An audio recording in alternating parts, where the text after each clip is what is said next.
Okay, just doing a quick time check. I got 1:30 and I'm at this kind of sandy beach location. And the reason I'm checking is so that I can time this when I get home. I'll Google Map and I want to see how long it takes me to get to, we'll say, the Portage or something. Well, I'm partway up Cedar. It is awfully windy today.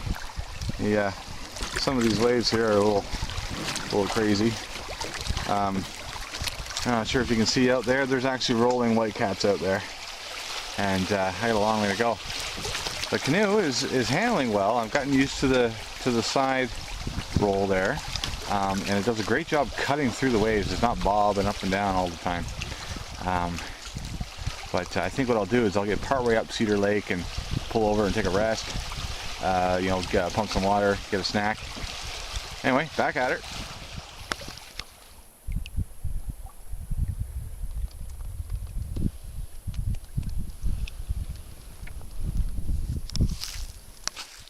Coming up on some ruins here. I thought I'd stop, take a little sightseeing tour. Got an old paint can there. I don't think that's part of the ruins. But this used to be one of the big lodges. I see two chimneys. It's all collapsed in, being overgrown. The earth is reclaiming this. There's the smaller chimney there. You can see the imprints of where the logs used to be. And then down inside there's the basement. It's quite the cavern that's in there. A little nervous, there might actually be something living in there.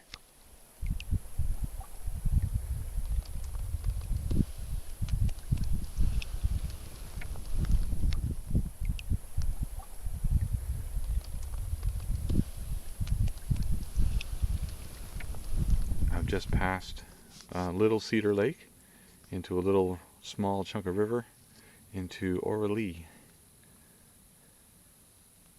It is dead silent here.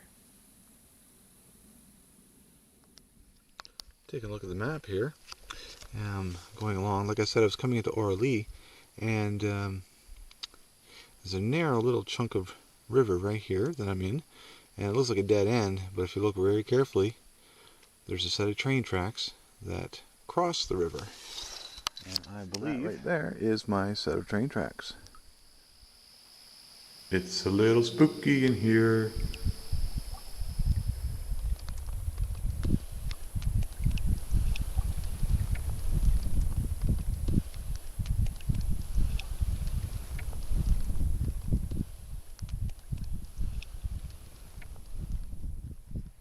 And there's my portage. The first and only portage of the day, and let me tell you, after more than 10 kilometers of paddling on a windy day, I have never been so happy to see a portage. Okay, well, here we are, headed off of Laurel, taking the portage into Laurel. I'm bringing, of course, the camera and the main pack, and I'm also going to bring the kayak paddle. When I come back, all that'll be left is the canoe, and I'll wear the life jacket on top of the yoke pad, which it appears I may have forgotten. Out onto Laurel Lake here. The sun is starting to set. It's about 6 o'clock.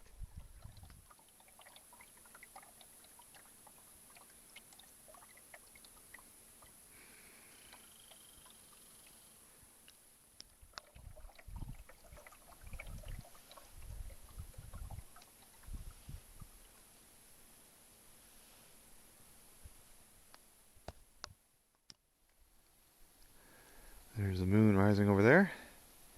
I've landed on what is going to be my home for the night.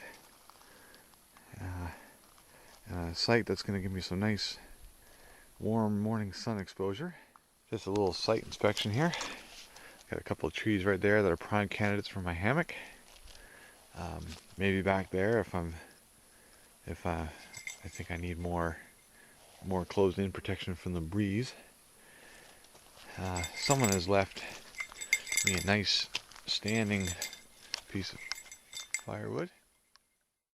They've left behind a small tarp, and Firewood definitely not going to be an issue tonight, which is good because it's getting late. I don't want to be trucking through the woods trying to figure out what I'm going to burn. I've been keeping an eye on the temperature all day today. It's been hovering around 20 degrees. Now the sun's getting down. It's around 10 or 15 or so. I'd say maybe 12 degrees. Anyway, temperature is going to be foremost on my mind tonight. I think my first order of business is going to be to get a change of clothes, which is a great time to introduce my pack and the way I have it sorted. I won't go into detail with everything that's in it. Oh. You'll notice that this stands very, very stably. There is a 30-liter barrel in the bottom of this, and that's where I'm going to find my nice warm clothes. Pull this back. Oh yes. Yesterday I'm packing, getting things ready. My little girl, 3 years old, comes up to me. She says, "Daddy, what are you doing?" So I said, I'm packing because I'm going camping. And then she disappears. Well, 5 minutes later she comes back. She goes, "Daddy, I have something for you camp." And I think I'm actually going to use that as a pillow tonight. Earlier in the spring, I went through my kitchen kit, and I mentioned I was looking at paring it down, and I've done that. The kitchen kit, all together with 2 mixing bowls. Hammock itself, right here. This is coiled up around the bowl and the top of the barrel. Here we are at the barrel. In here I have my sleeping bag. Right there. And all my nice warm clothes. And extra rope for some reason. And that's the new way of organizing the gear.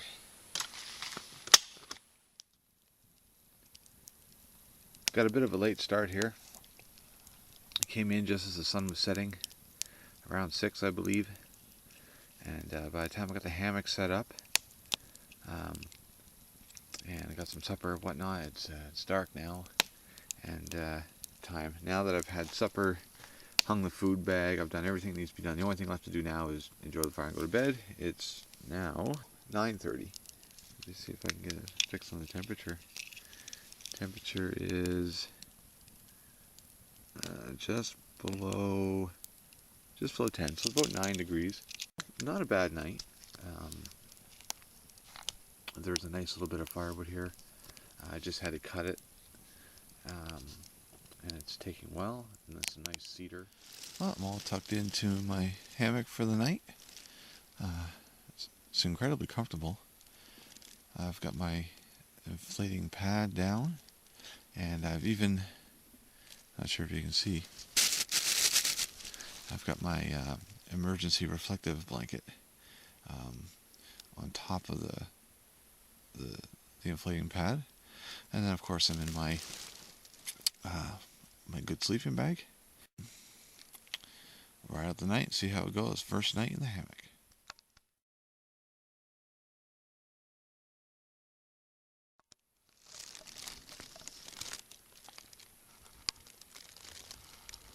The view from the hammock this morning.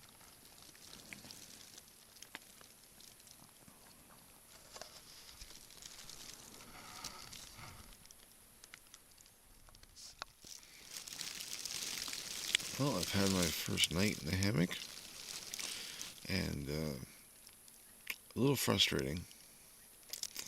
It takes 2 to 5 minutes, I would say, of shimmying around and moving around, just trying to get organized once I'm in the hammock. Getting the sleeping bag, getting it zipped, just getting things pulled around where they're supposed to be. First thing I think I want to do is probably get rid of this glorified chip bag here. I don't know how much warmth it's given me, but every time I move, it rattles around like a chip bag, but it makes it difficult. Anyway, I'm gonna get up, get some coffee, and get started on some breakfast. We got bacon and oatmeal this morning. Well, here's my hammock. I've already got the hammock emptied. I've taken out my sleeping bag and whatnot. But here it is, looking a bit like a spaceship. And on one end here, I have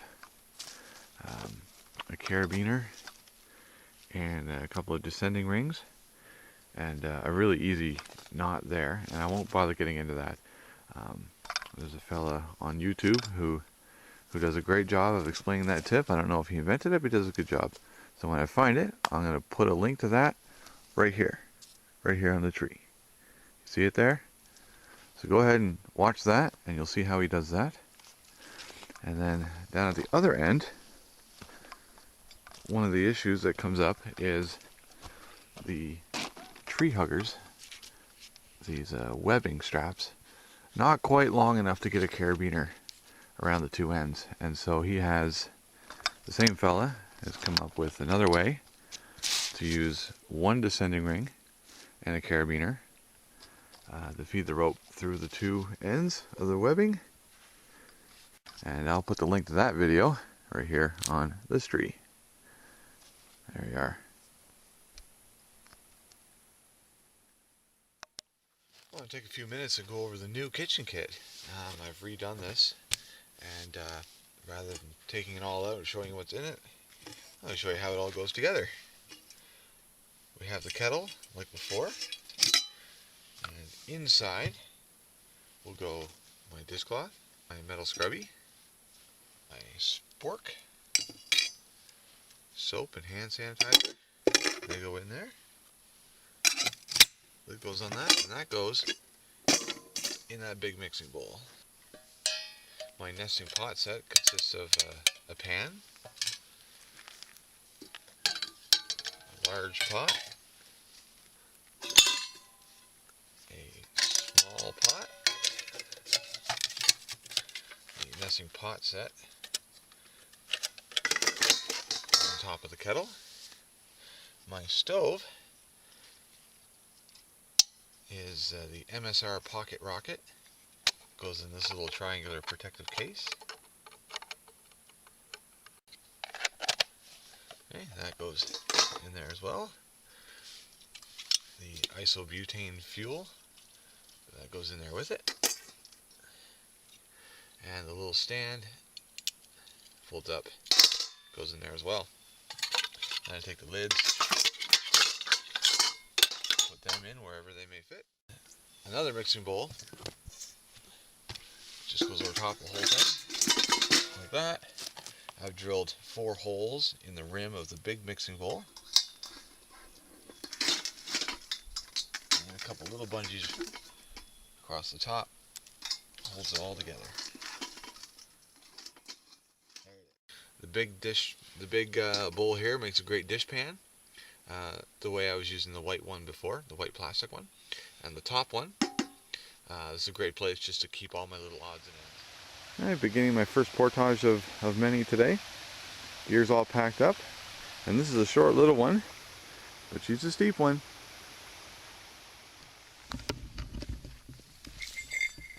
Alright, starting the first big portage of the day.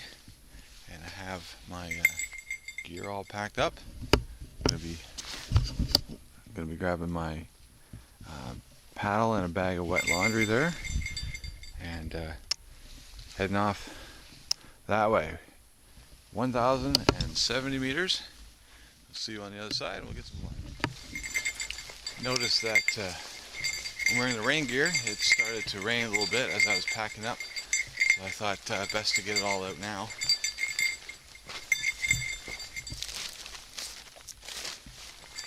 And so heading off. Got thinking about last night.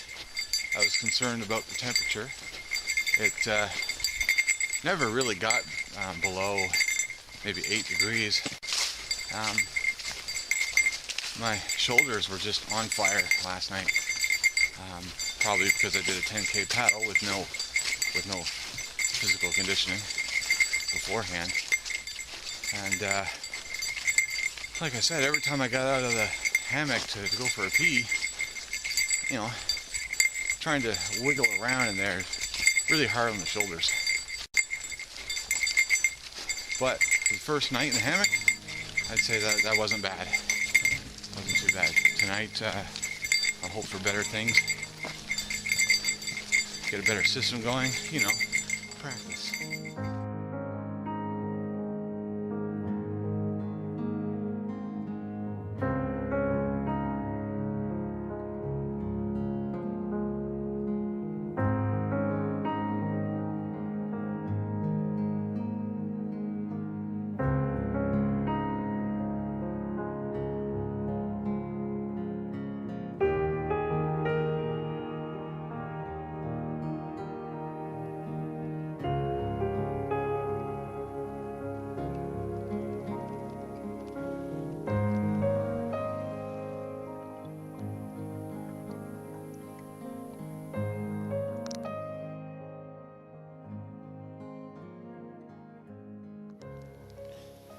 Well, here, have a look at the map. It's been a long day. I started up here, and I worked my way all down through here. And Carl Wilson was a very long, boring paddle. And into here, I just did this 1235 meter portage, and I looked at my watch and it was 5:30. I've been keeping an eye on the time since about here, and I suspected it may happen. It's 5:30 and I'm here. There's no way I can do another portage here and set up camp where I'm supposed to be. So fortunately, there's nobody here at this campsite, so now I'm here. So after not being able to make it all the way to the lake I'm supposed to be at tonight, sitting here, it's nearly dark, it's raining, and this is a time when I would normally feel very discouraged and downhearted, but I came here and I got my act together. Right away, hung the rope for the food at night. I made supper, and while I was waiting for supper to cook, I hung the hammock. I've got all my rain gear on. I'm enjoying a wonderful hot meal that is Mountain House chili mac, and I'm doing good. And there's even a small cache of firewood here for me when I finish supper.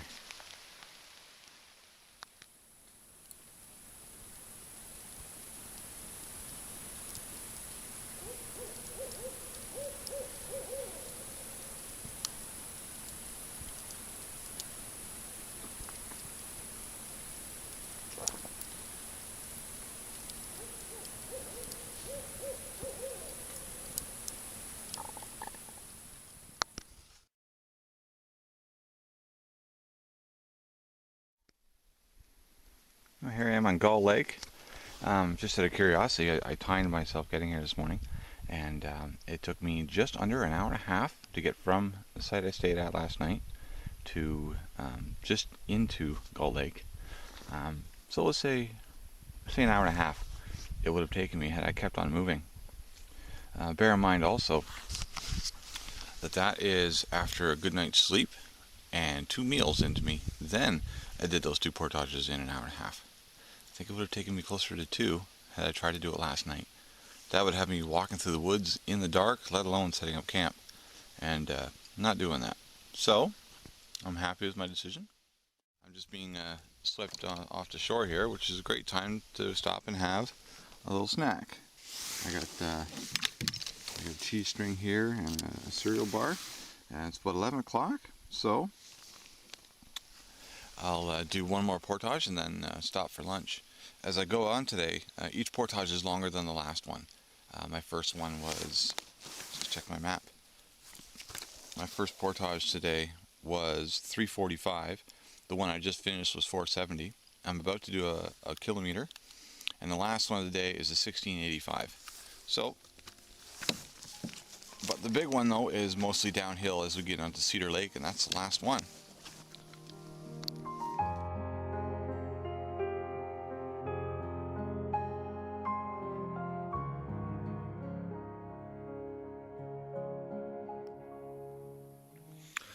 Well, I'm at the end of the 1 kilometer portage.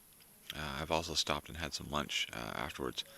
I started the portage at 11 o'clock and I arrived here with the canoe on the second trip at at 1 o'clock. So 2 hours to do that 1 kilometer portage. It was a little aggravating because it follows a creek that manages to go downhill without having to go uphill, and yet I had to go up and down many big hills to get here. Well, I made it through the big 1685 meter portage. It was very much downhill, very little uphill. On the way back, I was going up the hill, and I was lamenting that I was having to walk up such a big hill. But truth is, it's a steady, gradual incline. It's not as steep as you may think. I'm going up the hill, and I hear a big snap off to my right. Sounded like a person stepped on a stick, except it wasn't a person. Look over in the trees, and I see a big black something stuck inside of a tree. And that's not unusual to see in the woods. There's all sorts of upturned trees and roots and big rocks. And I'm looking at this one, and I know there's something up there, so I stare at it real good. And it's got two great big ears on it, big black bear. Now, I don't know if it was a big black bear or a small black bear, but it was a bear, so it was big. And I couldn't tell you if it was 50 feet or 50 yards away, because I tunnel visioned when I saw it. It was just me and the bear. And we locked eyes, and then I draw the bear spray out. I get the knife in my hand. Not that I think he's really going to come after me, it's just that if he does, I don't want to have to make another decision. So I'm standing there with them both in my hand, and I start slowly backing away, and then he or she comes down on 4 feet, starts moving sideways to me, so I don't know if it's fixing to get closer or further away, and then it went away and disappeared down over the ridge. By the way, that portage, 1,685 meters, took me an hour and 45 minutes to do. That's here, there, and back. That was a full 15 minutes shorter than the 1K portage before. And that may have had something to do with the land, that was fairly straight level, or a fairly straight incline all the way up. May have had something to do with that bear. Bringing the canoe back, I held it up real high over my head and kept an eye out, and I did a lot of talking. I talked to the bear, I talked to myself, and made it here in no time flat, I'll tell you that. Now I got Cedar Lake to contend with.